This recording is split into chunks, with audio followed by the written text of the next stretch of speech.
Baik teman-teman, kita akan masuk ke 21 sebab lemah iman ke 21. Ya. Lemahnya hubungan antara para penuntut ilmu dengan para ulama. Kata beliau, ini adalah musibah besar yang akibat buruknya tersebar di mana-mana, yaitu musibah adanya jurang pemisah antara generasi muda dengan para ulama, antara para penuntut ilmu dengan para tokoh ulama besar. Yang ada hanyalah mencela, mengkritik, mengungkap kesalahan orang lain. Ini yang terjadi di alam penuntut ilmu biasa. Baru belajar kemarin dan dia belajar dari seseorang. Begitu dia temukan ada guru yang dianggap lebih hebat, atau misalnya dia menganggap dirinya sudah cukup ilmunya, dia langsung mencari kesalahan guru yang pertama. Seakan-akan tidak ada jasa dalam hidupnya. La haula wa la quwata illa billah. Padahal dia lupa. Sabda Nabi SAW, Kullu ibnu Adam khatta'un khairu khatta'ina tawabun. Semua anak Adam pasti buat salah. Tapi sebaik-baik mereka justru yang bertaubat. Orang bisa buat salah. Para ulama-ulama juga banyak yang bersalah. Tapi mereka kembali dari pendapat mereka. Kalaupun itu salah. Ini yang unik, kadang-kadang mereka kerjanya cuma mencela, mengkritik, mengungkap kesalahan orang lain. Sesungguhnya rantai kebangkitan Islam tidak akan baik dan tidak akan rapi kecuali bila para generasi muda menjalin hubungan dengan para ulamanya, mendekati mereka, mengambil pelajaran dari pengalaman panjang mereka, karena mereka telah menyelami dunia ilmu dan permasalahannya. Mereka telah mengetahui rahasia-rahasia hati dan cara penanggulangannya. Subhanallah, saya kadang-kadang sedih kalau melihat medsos kita di Indonesia. Ini sering saya bahasakan ya. Jadi bagaimana medsos dakwah itu sedikit sekali viewernya, sedikit yang nonton gitu kan, sekian orang. Sementara acara kadang-kadang kosong, tidak berisi sesuatu yang berbau ilmu kah, manfaat apakah gitu. Itu luar biasa ramai. Gitu. La haula wa la quwata illa billah. Jadi ada jarak antara generasi muda Islam dengan para ulama-ulama mereka. Jika para penuntut ilmu jauh dari guru mereka, lalu dari mana mereka mendapatkan ilmu?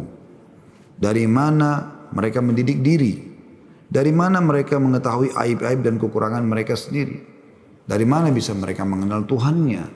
Dari mana bisa mereka meyakini kebenaran malaikat? Dari mana mereka bisa merenungi dan mentadabburi isi ayat Al-Quran?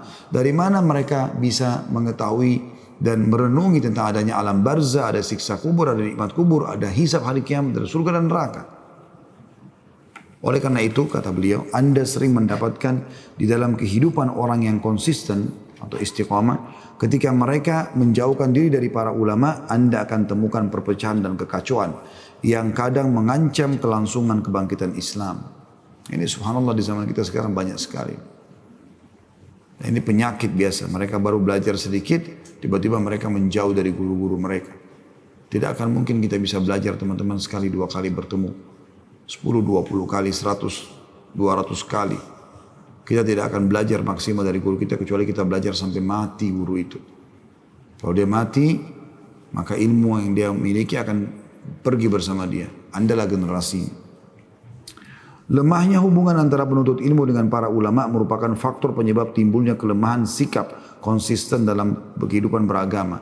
Suatu akibat yang tidak diragukan lagi, dan hal ini akan terlihat dengan jelas kepada mereka yang tidak memiliki hubungan baik dengan para ulama.